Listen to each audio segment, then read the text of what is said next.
और देखो ये कहने से बड़ी बहुत अच्छा नहीं है।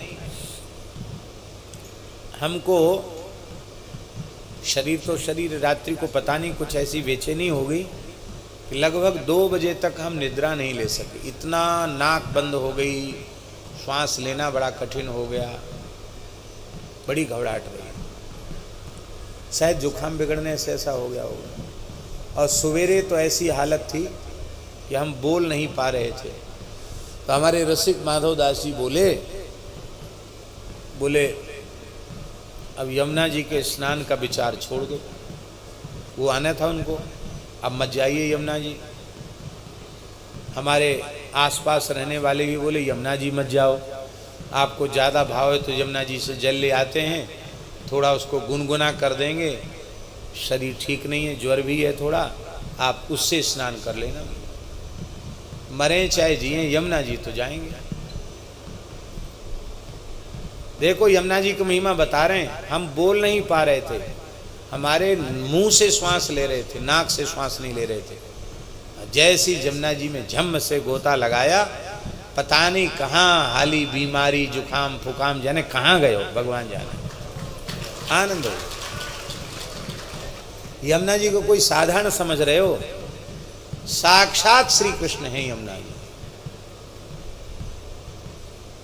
युगल का जो लीला विलास है, उनकी जो एकांतिक लीला है, उनके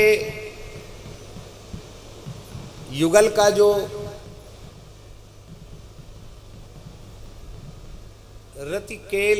रतिकेली का जो श्रम है, उस श्रम जल, वो श्रम जल ही श्री यमुना जी हैं।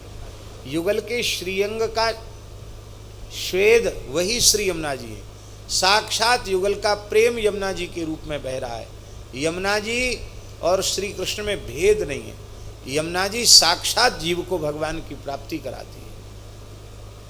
हरिवंश महाप्रभु जी का जो यमुनाष्टक है, उस यमुनाष्टक में एक विशेष बात फलश्रुति में आई है। वो आई है कि इहैव राधिका पते पदाब्ज भक्ति मुत्तमाम। इसी जन्म में श्री राधिका पति श्री लाल जी के चरणों की उत्तमा रसरूपा प्रेम लक्षणा भक्ति प्राप्त होगी। और मरने के बाद क्या होगा? परत्र तत्प्रियानुगः। और जब शरीर पूरा हो जाएगा तो निकुंज में प्रिया जी की सहचरी का स्वरूप प्राप्त हो जाएगा। ये यमुना जी की बात है। केवल 3 बार यमुनाष्टक का पाठ करें। यमुना जी जीवों को, अपात्र कुपात्र जीवों को भगवान के चरणों तक भेजने के लिए यमुना जी आई है। चलो एक कथा यमुना जी की सुना देते हैं। अब कथा जो होए सो होए। एक बार श्री राधा रानी ने, हाँ सखियों ने श्री राधा रानी से कहा कि हे स्वामिनी जी,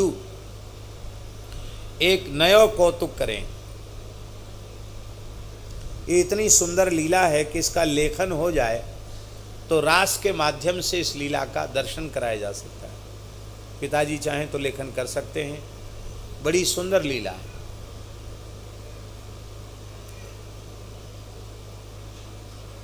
नयो कौतुक ये क्या है? देखो श्री महावाणी जी में आचार्य चरण ने एक वाक्य कहा है, निज सहचरी इच्छा अनुसारिणी। राधा रानी के लिए निज सहचरी इच्छा अनुसारिणी। श्री जी इतनी भोरी है, उनके अपने मन में कुछ होते ही नहीं है। सखियां जैसा कहती हैं वैसा वो करती है। सखियों से कहा आप ऊपर विराज जाओ, ठीक नहीं नहीं, आप यही लिए तो है, आप जैसे वयोवृद्ध संतों के लिए है।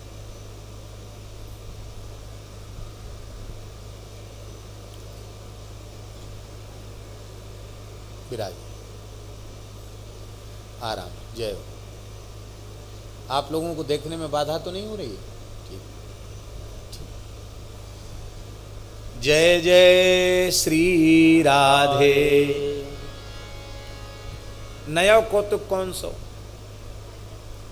बोले आप तो मानवती हैं, लाल जी को सुख देती हैं मान लीला का। अब ऐसा कुछ आग्रह करें कि लाल जी मान करें, आप मनाओ हम सब मनावें। होता यह है कि आप मान करती हो, फिर हमसे आग्रह करते लाल जी के मनाओ, तो ललिता जी मनाती, विशाखा जी मनाती, रंग देवी, सुदेवी, चित्रा जी सब मनाती, और अंत में सब सखी हाथ खड़े करके कहती भैया अब आपकी प्यारे आपकी स्वामिनी जी हैं, आपने मान करायो है तो आप ही इनको मान दूर कर सको। ये मानवती है। अब लाल जी मान करें और आप मनाओ, हम पहले हमसे कहो हम मनावें, न मने तो आप मनाओ, वो लीला का सुख हम दर्शन करेंगे। प्रिया जी ने कहा ठीक है। लाल जी जैसी कुंज में पधारे, बोले हे प्राण जीवन धन, आज तो हमारे मन में एक नवीन मनोरथ उदय भयो है। कहा मनोरथ उदय भयो? बोले आप तो मान करो और मैं आपको मनाऊं। ठाकुर जी सुन के हंसवे लगे, अरे प्यारी जू आपके मन में ऐसी विचित्र बात कहाँ से आएगी? सखी ने बहकाई दियो का, कैसे विचित्र बात आएगी? देखो प्रेमी और प्रेम पात्र, उसमें प्रेम पात्र ही मुख्य होता है। तो मैं तो प्रेमी हूँ और आप मेरी प्रेम पात्रा हैं, मेरी प्रीति का आधार आश्रय ही आप हैं। तो ये तो अनुकूल, ये तो ठीक भाव है कि आप मान करो मैं मनाऊं, लेकिन मैं मान करूं, मैं आपसे भलो मान कैसे कर सकूं? किशोरी जी बोले नहीं, ये तो इच्छा पूरी करनी पड़ेगी, मान तो करना पड़ेगा। सखी बोली हाँ स्वामिनी जी कबू तो कछू अपने मन की बात कहीं ना है, और आज कही तो आप कन्नी काट रहे हो, मान इच्छा तो पूरी करनी पड़ेगी। लाल जी बोले ठीक है। अब ये तो बड़ी लीलाधारी है ना, लीला है शुरू है गई, रास शुरू हो गया और रास में अकस्मात ठाकुर जी नृत्य करते करते मान में चले गए। कारण पता नहीं क्या कारण है, मान में चले गए ठाकुर जी। बीणा मुर्ज मृदंग आदि वाद्य बज रहे हैं, बड़ा दिव्य रास का रस बरस रहा है, और रासेश्वर रसेश्वर नायक वृंदावन चंद्र वही रूस जाएं तो रस कहाँ रहेगा? साक्षात रस तो श्री कृष्ण ने रसो वैसा, और रस ही रूस गए तो रस कहाँ, तो रास में रस कहाँ ते आवेगो? रंग भंग हो गया, हाहाकार मच गया। श्री जी ने कहा कि फिर मान कर लेना, रास के बीच में मान, ये तो मान था। किशोरी जी इधर मान में ऐसा ही होता है। बहुत मनाए नहीं माने तो सखियों से कहा कि जय जय मनाओ इनको। सखियां भी मनाते मनाते हार गई, सब तरह की बात सखिन ने कही। सब तरह की बात समझो, प्रशंसा भी की, उनके गुण की, रूप की, सौंदर्य की, शील की, और जब नहीं माने तो खरी खोटी भी सुनाई, सब तरह की। लेकिन सखियों के भी सब प्रयास व्यर्थ भये। ऐसा मान कि मान छोड़े नहीं। श्री जी तो मान जल्दी छोड़ देती हैं, पर लाल जी तो लाल जी ठहरे हैं। इनका दृढ़ संकल्प, भला कैसे मान छोड़ें, नहीं छोड़ा मान। अब तो श्री किशोरी जी रोएवे लगी और उन्होंने कहा कि देखो हम पहले ही मने कर रहे कि ऐसो आग्रह मत करो, अब इनको मान कैसे जाएगो? इनके मान हैवे के कारण अब तो हमारो निकुंज रस ही चलो गयो। किशोरी जी बिलाप कर रही, सखियां बिलाप कर रही, हाहाकार मच गया, सब सूना हो गया।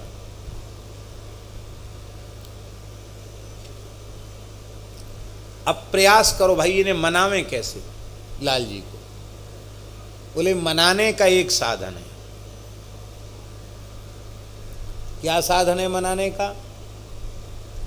बोले मनाने का साधन ये है कि अब सबने तो उपाय करके देख लिया, यमुना जी मना सकती हैं, क्योंकि यमुना जी वो श्री कृष्ण के समान ही हैं, ये मना सकती हैं। यमुना जी के पास चलो। श्री जी ने कहा हाँ ये बात बिल्कुल ठीक है, यमुना जी मना सकती हैं। यमुना जी के पुलिन में तो लीला हो रही, यही समझ लो, यही लीला है रही, ऐसा समझ लो। यमुना जी को पुलिन ही तो है ये। राधा रानी चुनरी लेके, माला लेके, चंदन धूप दीप आदि पूजन की सामग्री लेके यमुना जी पे आई, यमुना जी को मनायो। यद्यपि श्री यमुना जी वृंदावन की जो उपासना है, उस उपासना में यमुना जी स्वयं अपना परिचय दे रही हैं। आत्मा रामस्य कृष्णस्य ध्रुवमात्मास्ति राधिका तस्याह दास्य प्रभावेण विरहोस्मान्न संस्पर्शेत। यमुना जी कह रही हैं आत्माराम श्री कृष्ण की आत्मा राधा रानी है और मैं राधा रानी की दासी हूँ, इसलिए राधा रानी के दास्य की महिमा से मुझे कभी कृष्ण विरह का स्पर्श नहीं होता है। ये द्वारिका की रानी पटरानियों से यमुना जी कह रही हैं। तो यहाँ स्वामिनी राधा रानी हैं और श्री यमुना जी अपने को किंकरी, दासी, अनुचरी, सखी, इस भाव से यमुना जी अपने आप को स्वीकार करती है।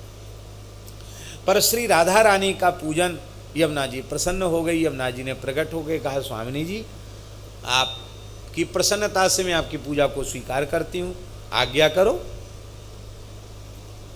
तो बोले बस एक ही बात है, हम सबका एकदम सुख कुंज का चला गया, श्याम सुंदर को मना लो।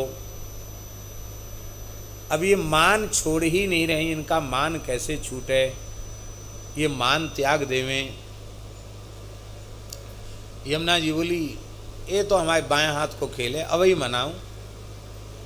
हाँ क्यों, ये हमारी मुट्ठी में है श्री कृष्ण। हाँ श्री कृष्ण हमारी मुट्ठी में है, अब ही मनाओ। बस एक बात है, तुम लोग बीच में मत आना, कुंज में छिप करके लता रंध्र से देखो केवल लीला, मनाऊं तो मैं अवई। अब श्री जी सहचरियां लता कुंज में छिप गई, लता रंध्र से लीला का दर्शन करने लगी।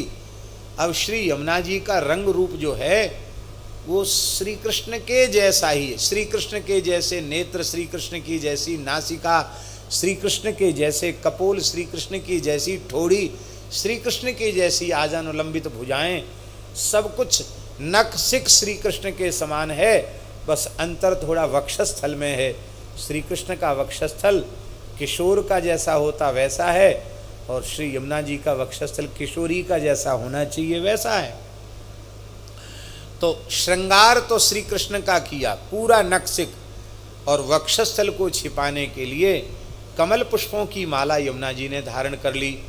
यहाँ की एक माला, फिर एक यहाँ की, एक यहाँ की, एक यहाँ की, समझे ना, एक छोटी माला वाते, एक बड़ी माला वाते, एक और बड़ी माला वाते, और बड़ी माला, और होते होते जंघा, घुटना, फिर चरण चुंबनी माला, पूरी कमल पुष्प की माला। और एक हाथ में कमल फूल की माला ले ली, कुछ खिले हुए कमल ले लिए, बांसुरी ले ली, और चटक मटक चाल से यमुना जी के पुलन में यमुना जी श्री कृष्ण स्वरूप में ही श्री यमुना जी विचरण करने लगी। राधा रानी आश्चर्यचकित हो गई कि प्रियतम का स्वरूप तो ऐसा कोई धारण कर ही नहीं सकता। सखियां आश्चर्यचकित हो गईं। मन में तो लगा कि यमुना जी के प्रकट होने से तो रस प्रकट हो गया, और अब लाल जी रूसे हैं इसका तो ज्ञान ही नहीं रह गया, लेकिन लाल जी को तो मनाना जरूरी है। सब छिप करके देख रही हैं और श्री यमुना जी चटक मटक चाल चलते हुए, ललित पाद विन्यास करते हुए श्री यमुना जी जहाँ कुंज में ठाकुर जी मान किए बैठे हैं वहाँ छम छम छम जैसी यमुना जी कहीं, तो ठाकुर जी ने देखा ये कौन आई, ऐसी कनखी से धीरे से अपने तिरछे नेत्र करके देखा, अरे मैं तो मान किया हूँ, ये मुस्कुराते हुए दूसरों कृष्ण कहाँ से आएगा, वृंदावन में दूसरों कृष्ण।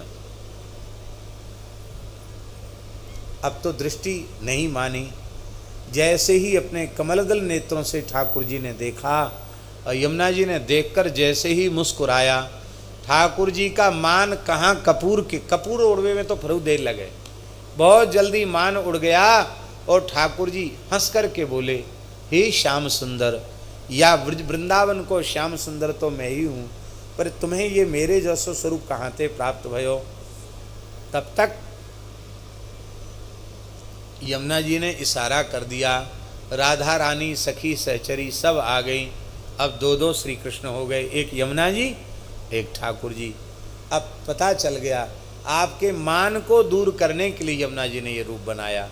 श्री ठाकुर जी ने कहा कि हम बहुत प्रसन्न हैं, राधा रानी ने कहा हम बहुत प्रसन्न हैं, आपने जो श्री कृष्ण रूप में दर्शन दिया है तो आप मेरा ही स्वरूप हैं। यमुना जी से कहा, श्री कृष्ण ही यमुना है, यमुना ही श्री कृष्ण हैं।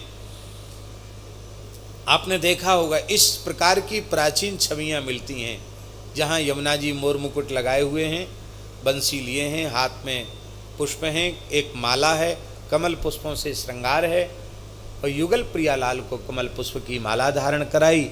मान दूर हो गया। युगल ने कहा कि अब वरदान मांग लो, हम प्रसन्न हैं, क्योंकि ये बहुत बड़ी विपत्ति आपके द्वारा दूर भई है। श्री यमुना जी ने कहा कि हे प्राण जीवन धन, आप अत्यंत प्रसन्न हैं तो समस्त जीवों को आप अपनी चरण सन्निधि प्रदान कर दें। ये बेचारे आपसे विमुख होकर बड़ी पीड़ा प्राप्त कर रहे हैं। भगवान के नेत्र सजल हो गए। बोले यमुना जी आचार्य स्वरूपा हैं, गुरु स्वरूपा हैं, ऐसी करुणा तो आचार्य में गुरु में ही होती है जीवों के प्रति। बहुत करुणा है तुम्हारे हृदय में, लेकिन ये वर नहीं दिया जा सकता, हमारा सब खेल उजड़ जाएगा, खेल खत्म हो जाएगा। लेकिन फिर भी हम यह कहते हैं कि जिस जीव का आप हाथ पकड़ लोगी, जो जीव आपका आश्रय ले लेगा, उसके गुण दोष का हम तनिक भी विचार नहीं करेंगे, उसको अपने नित्य निकुंज में स्थान देंगे, उसे अपनी रसरूपा प्रेम लक्षणा भक्ति प्रदान करेंगे। ये युगल ने यमुना जी को आशीर्वाद दिया है, और यही भाव श्री यमुनाष्टक वल्लभाचार्य महाप्रभु का है। उसमें एक जगह वो कह, बहुत सुंदर यमुनाष्टक है, पर एक श्लोक कह देते हैं, नमामि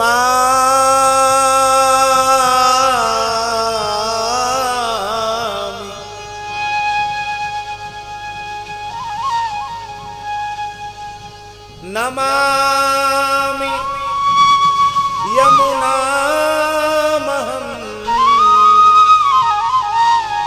सकल सिद्धि हेतुं मुदा मुरारी पद पंकज स्फुरद मंदरेणुतटा तटस्थ नव कानन प्रकट मोद पुष्पाम्बुना सुरासुर सुपूजित स्मरपितु श्रियं बिभ्रति। इस यमुनाष्टक में ये पहला श्लोक है। हम जो श्लोक कहना चाहते वो आगे, नमोस्तु यमुने सदा तव चरित्रमत्यद्भुतम् नमोस्तु यमुने सदा तव चरित्रमत्यद्भुतम् न जातु यमयातना भवति ते पयपानकः यमोऽपि भगनीसुतां कथं हन्ति दुष्टानपि प्रियो भवति सेवना तव हरेर्यथा गोपिका। नमोस्तु यमुने सदा, हे श्री यमुना जी आपको सदा नमस्कार। बोलो श्री यमुना महारानी की। नमोस्तु यमुने सदा तब चरित्रमत्यद्भुतम्, आपका चरित्र अत्यंत अद्भुत है। क्या अद्भुत चरित्र है। न जातु जम जातना भवति ते पय पानतः। आपका जल का आचमन कोई कर ले, जलपान कर ले, तो वह जीव यम यातना से मुक्त हो जाए। आप में गोता लगा ले, आपका आचमन कर ले, जहां जहां जमुना बहे तहां तहां जमुना आए, लीला में कहते हैं।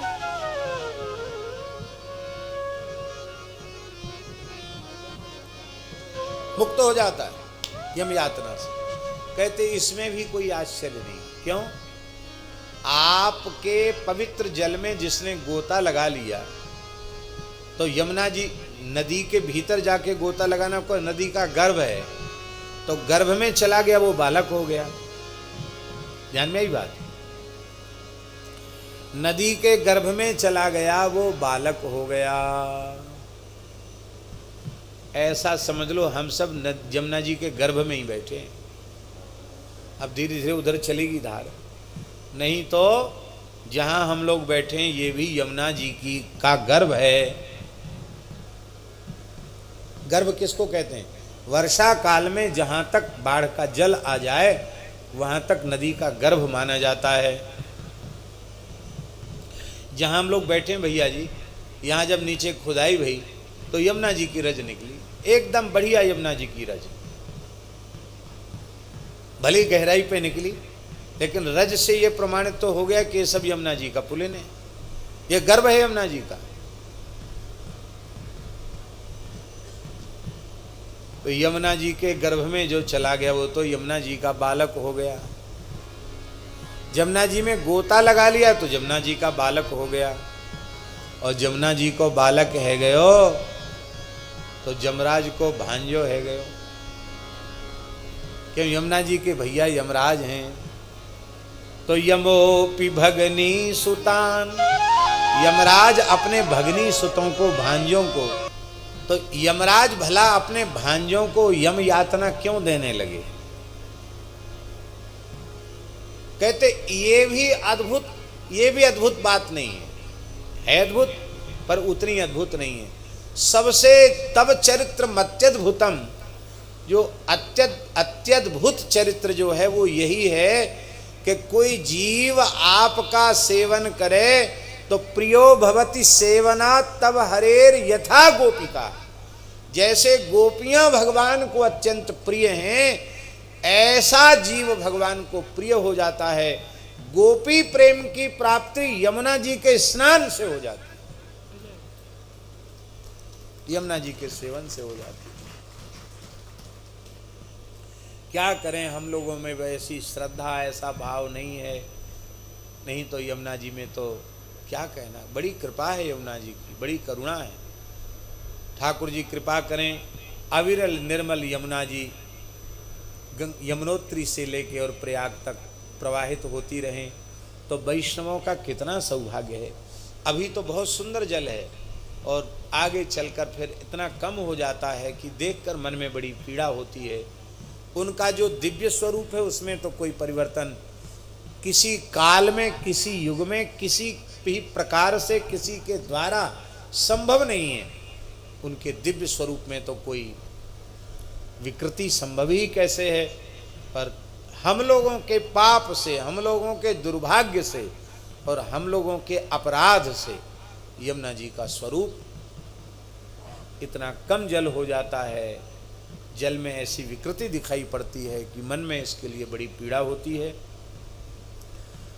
अब हरियाणा में भी बीजेपी की सरकार है और उत्तर प्रदेश में तो है ही। दिल्ली बीच में अटक रही है, यही एक बाधा है। और दिल्ली भी बीच में यदि होवे तो बहुत जल्दी यमुना जी की योजना बन सकती है और अविरल निर्मल यमुना इस वृंदावन के भूभाग को सुशोभित कर सकती हैं। हम लोग प्रार्थना करें भगवान से कि ऐसा अवसर आवे कि यह भारत की वर्ष की धरती गोवध से मुक्त हो और श्री यमुना जी का अविरल निर्मल प्रवाह ब्रज में निरंतर चले, ऐसी प्रार्थना है भगवान से, यमुना जी से, और सभी वैष्णवों को संगठित होकर प्रयास करना चाहिए। श्री वृंदावन बिहारी लाल की जय, श्री यमुना महारानी की जय।